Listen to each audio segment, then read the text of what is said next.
किताब का नाम है जुर्म और सजा। ये किताब रशियन नॉवेलिस्ट फ्योडोर दोस्तोयेवस्की ने लिखी थी। कहानी रूस के शहर सेंट पीटर्सबर्ग में रहने वाले एक गरीब तालिब इल्म रेस्कोलेनिकोव के गिर्द घूमती है। वो ज़हीन है मगर शदीद गुर्बत और जहनी दबाव का शिकार है। आहिस्ता आहिस्ता इसके दिमाग में एक खतरनाक ख्याल पैदा होता है। कुछ अजीम आदमी कानून से ऊपर होते हैं। अगर वो बड़ा मकसद हासिल करने के लिए कोई गलत काम करें तो वो जायज है। इसी गलत नजरिए से मुतासिर होकर वो सोचता है कि एक बूढ़ी सूदखोर औरत जो लोगों का फायदा उठाती है को कत्ल कर देना माशरे के लिए अच्छा है। एक दिन वो कुल्हाड़ी लेकर उस बूढ़ी औरत को कत्ल कर देता है। इत्तेफाक से उसकी बेगुनाह बहन भी वहां आ जाती है। वो उसे भी कत्ल कर देता है।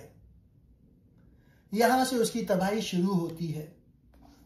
कत्ल के बाद रेस्कोलेनिकोव समझता है कि वो मजबूत रहेगा, मगर दिल में खौफ, सांस में घबराहट, हर शख्स पर शक, बुखार, बेहोशी, अजीब ख्वाब, उसकी ज़हनी हालत टूट जाती है।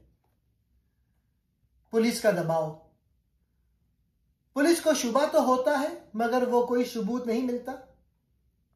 फिर भी हर मुलाकात, हर सवाल रेस्कोलेनिकोव के दिल की धड़कन बढ़ा देता है।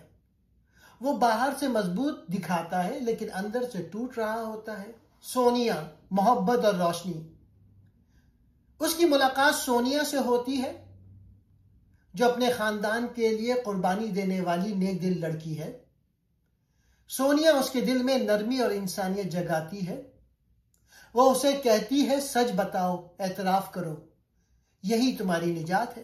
रेस्कोलेनिकोव के अंदर दो आवाजें लड़ती हैं। गुरूर, मैं खास हूं, मैंने सही किया।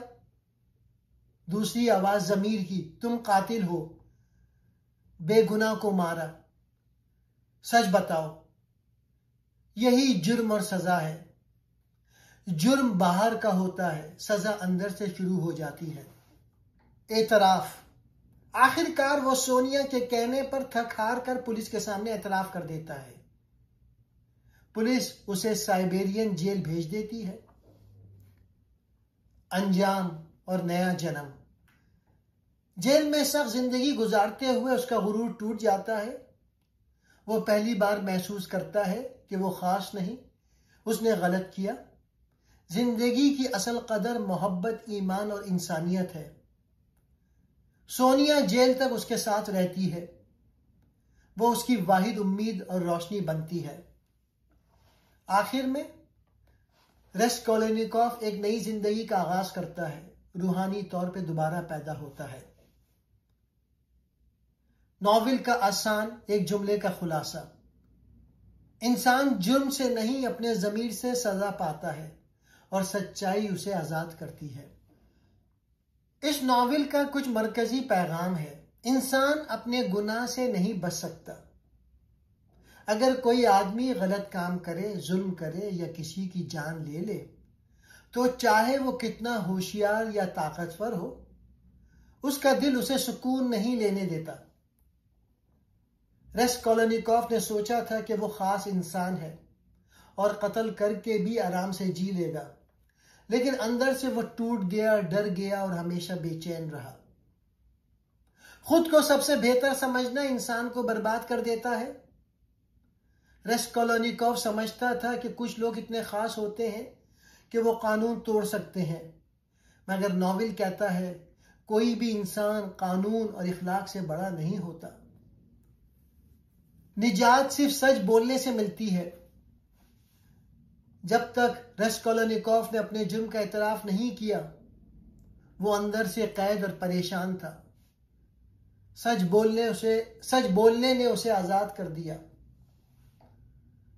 मोहब्बत और कुर्बानी इंसान को बदल देती है। सोनिया की मोहब्बत, नरमी और ईमान ने रेस्कोलेनिकोव का दिल बदल दिया। यह सिखाता है कि इंसान को इंसानियत ही सीधा रास्ता दिखाती है।